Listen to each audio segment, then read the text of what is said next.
విచక్షణారహితంగా ఇల్లు కూల్చివేతలు విచక్షణారహితంగా ఇల్లు కూల్చివేతలు విచక్షణారహితంగా ఇల్లు కూల్చివేతలు పడేయద్దు ఇల్లు కూల్చేసి పిల్ల పాపలను రోడ్డు మీద పడేయద్దు ఇల్లు కూల్చేసి పిల్ల పాపలని ప్రజల్ని రోడ్డు మీద ఆపాలి ఇల్లు కూల్చివేతలు పిల్ల పాపలతో నివాసం ఉంటున్న ఇల్లు కూల్చివేతలు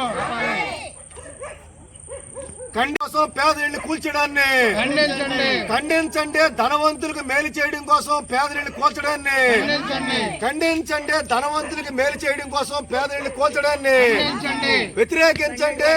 పేద ఇళ్లు కూల్చడాన్ని ధనవంతులకు మేలు చేయడం కోసం పేద ఇళ్లు కూల్చడాన్ని వ్యతిరేకించండి. ధనవంతులకు మేలు చేయడం కోసం పేద ఇళ్లు కూల్చడాన్ని ధనవంతుల రొయ్యల చెరువుల కోసం పేద ఇళ్లు కూల్చడాన్ని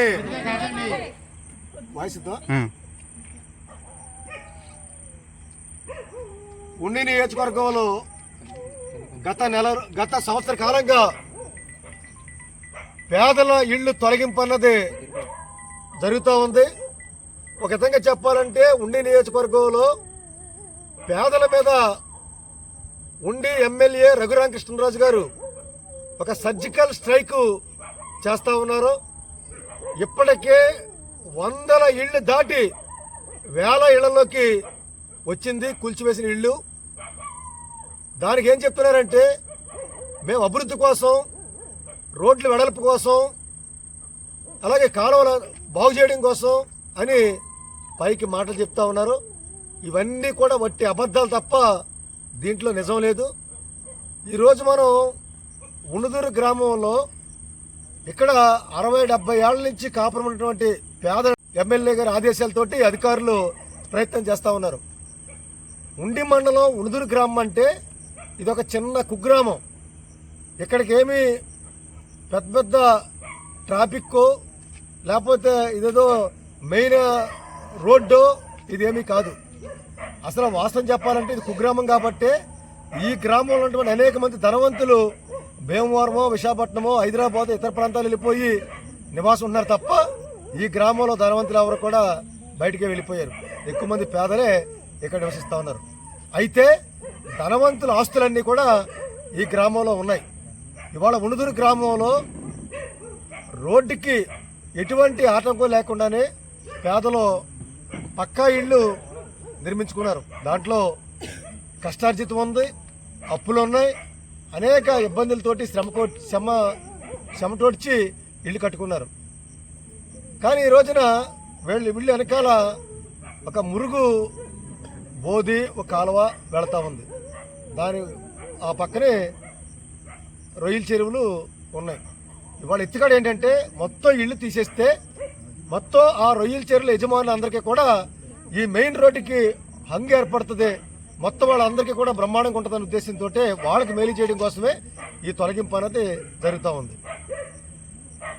ఇవాళ ఇరిగేషన్ భూమి కావచ్చు, ప్రారంభక భూమి కావచ్చు, ప్రభుత్వ భూమిని ఎవరైతే ఉండి నియోజకవర్గంలో కావచ్చు, ఎక్కడ కావచ్చు, ఎవరైతే ఈ ల్యాండ్ లార్డ్స్, భూస్వాములు, ప్రతి భూస్వామి కూడా ప్రభుత్వ భూమిని ఆక్రమించుకుని రొయ్యల చెరువులుగా మార్చుకున్నారు, కొబ్బరి చెట్లు వేసుకున్నారు, లేదా వరి పండించుకుంటా ఉన్నారు.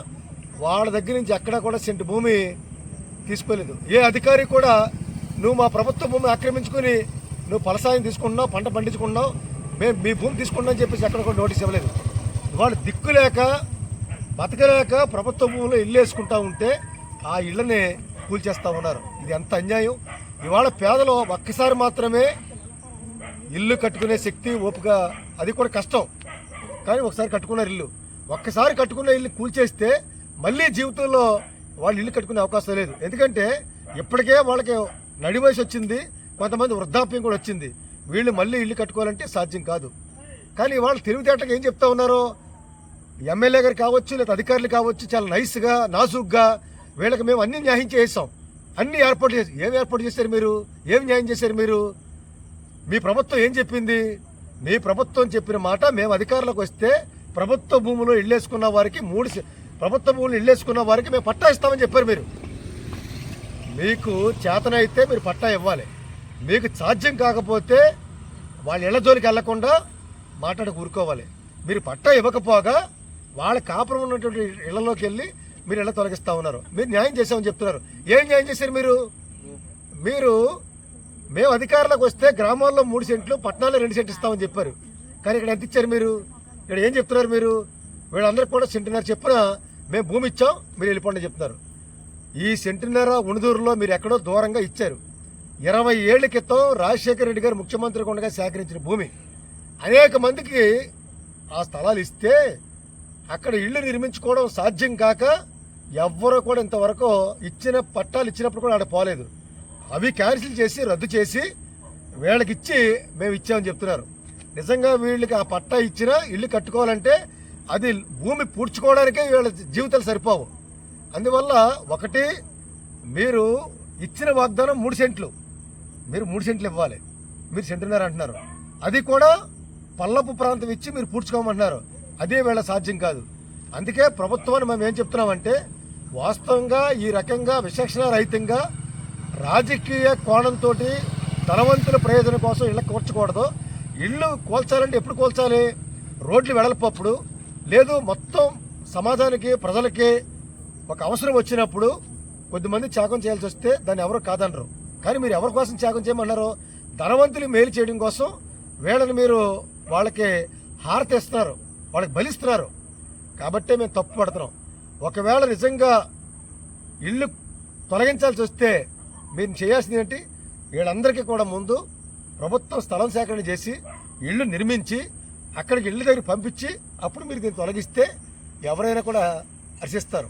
కానీ మీరు మీడియా మీ చేతిలో ఉందని, అలాగే మీ చేతిలో ప్రసార సాధనాలు ఉన్నాయని చెప్పేసి మీరు తప్పుడు ప్రచారం చేస్తూ ఇవాళ జనమందరం ముందు కూడా ఏం చెప్తున్నారంటే, ఇవాళ పేదల దోషుల కింద పెద్దోళ్ళేమో చలాస్తున్నారు. ఇక్కడ చాలా దుర్మార్గం జరుగుతూ ఉంది. ఉండి నియోజకవర్గంలో ఇవాళ పేదల మీద యుద్ధం జరుగుతూ ఉంది. పేదల్ని రోడ్డు మీద పడేస్తున్నారు. ఇవాళ పేదలు తీవ్ర మానసిక ఆందోళన గురవుతూ ఉన్నారు. కొంతమంది బీపీ పెరిగి, షుగర్ పెరిగి, హార్ట్ ప్రాబ్లం వచ్చి కట్టుకున్న వీళ్ళు కోల్పోవడంతో హాస్పిటల్లో జాయిన్ అయిన పరిస్థితి వచ్చింది. ఇవాళ ఉండి నియోజకవర్గంలో ఇవాళ పిల్లికి చెలగాటం, ఇవాళ ఎలక్కి ప్రాణ సంకటం మాదిరిగా ఇవాళ ఉండిలో ఉంది. ఇవాళ చంద్రబాబు నాయుడు గారికి పట్టట్లేదు, లోకేష్ గారికి ఇది పట్టట్లేదు. వాళ్ళకి ఏమీ తెలియకుండా జరుగుతుందని చెప్పేసి కూడా అనుకోవడానికి ఏమీ వీల్లేదు. ఇది రఘురామకృష్ణరాజు గారి సొంత ఎజెండా లేదా తెలుగుదేశం పార్టీ కూటమి ఎజెండా అనుకున్నప్పుడు ఇది వీళ్ళంతా కూడా కలిసే చేస్తున్నారు. దానికి అగ్రగామిగా ఈయన ఉన్నాడు. ఇవాళ ఉండి నియోజకవర్గంలో ధనవంతులందరూ కూడా మాకు మంచి పనిముట్టు దొరికాడినా, మంచి మునగాడు దొరికాడినా ఈయన ఎమ్మెల్యేగా ఉండగానే మొత్తం చక్కబెట్టి చేసుకోవాలని చెప్పేసి ప్రయత్నం చేస్తూ ఉన్నారు. ఇది భూస్వాములకి, పెట్టుబడిదారులకి, వాళ్ళకి అనుకూలంగా పేదలకు వ్యతిరేకంగా ఇక్కడ జరుగుతూ ఉంది. ఈయన పేదల వ్యతిరేకమైనటువంటి ఎమ్మెల్యే, ధనవంతులకు అనుకూలమైనటువంటి ఎమ్మెల్యే. ఇది ప్రజానీకం అందరూ కూడా దీన్ని అర్థం చేసుకోవాలి. ఆయన అభివృద్ధి కోసం కాదు, కేవలం కొద్ది మందికి లబ్ధి కోసం చేస్తున్నటువంటి అభివృద్ధి ముసుగులు చేస్తున్న నాటకం తప్ప మరొకటి కాదు. అందుకే వీళ్ళకి న్యాయం చేయాలి. న్యాయం చేయకుండా ఉణిదురు పేదల్ని ఇళ్ళు తొలగింపు సరైనది కాదని చెప్పేసి మేము ఈ ప్రభుత్వానికి, అధికారులకి, ఎమ్మెల్యే గారికి కూడా మేము తెలియజేస్తా ఉన్నాం. ఎక్కువసేపు వచ్చినట్టుంది, కట్ చేస్తా ఉన్నాం.